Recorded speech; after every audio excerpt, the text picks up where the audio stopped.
What if I told you there are just two elements standing between you and your next breakthrough? That there is a way to beat the game and crack the code. People want the easy and stress-free answer to this, but this is something that even I struggle with. I've delved into the resources, analyzed the content of the productivity gurus and business moguls, and I uncovered the blueprint. It's so simple to understand, but why haven't I seen it broken down like this before?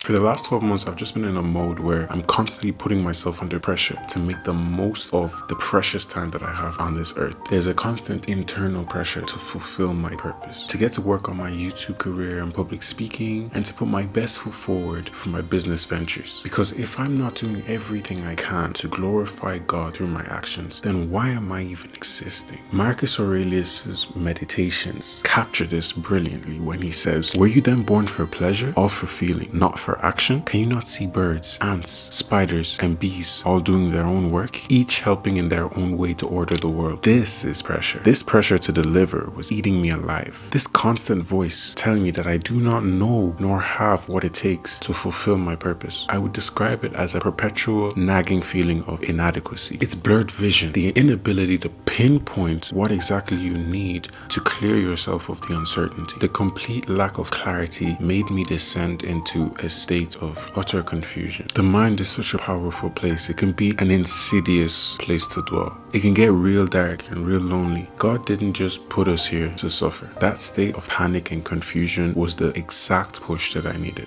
It was the stimulus. You know, this is a common pitfall for people. How many people do we see living mediocre, borderline miserable lives under the rationale of keeping the lights on at home and putting food on the table? How many people know their purpose and endeavor to fulfill it? Is there some sort of knowledge gap, or is it down to a lack of courage? We know what's at stake. The most common regret of those on their deathbeds, the wish that they weren't so wrapped up in how they were perceived, in pleasing others. Well, no.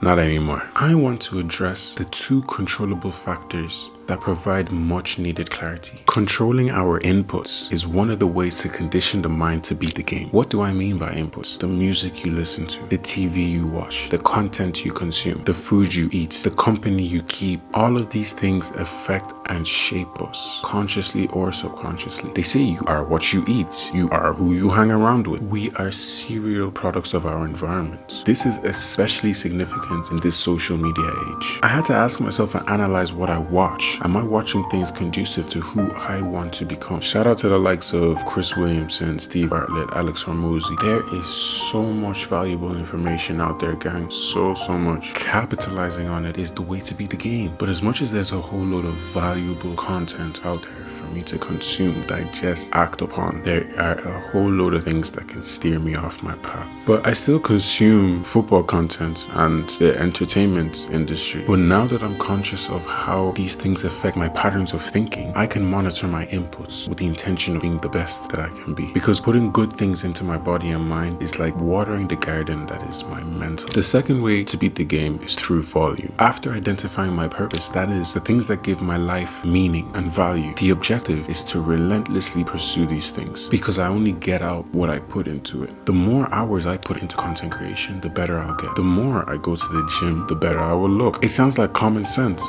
It's such a simple equation. I recently saw a quote that captures the significance of volume, and it says that the difference between the master and the beginner is that the master has failed more times than the beginner has even tried. A sheer commitment to an obscene amount of repetitions and volume is how you beat the game. If I don't do, I don't get. The people who are doing way better than me have failed more times than I've tried. All that means is that I need to do it more. 10,000 hours is what it takes to master a skill. That means if I devote 2 hours every day, it would still take me 14 years on average to master a skill. But it's also important to acknowledge that knowing the two ways to beat the game and not implementing or applying them renders them absolutely useless. The clarity around this thing that once haunted me feels good, but the truth is that I'm only halfway to beating the game. Because it's all good knowing, but if I'm not applying, then I may as well not know. And life may throw some detours in the mix, some spanners in the works. But my vision is clear. If you made it to the end, it's because you're a real one and you're on the right track to evolving.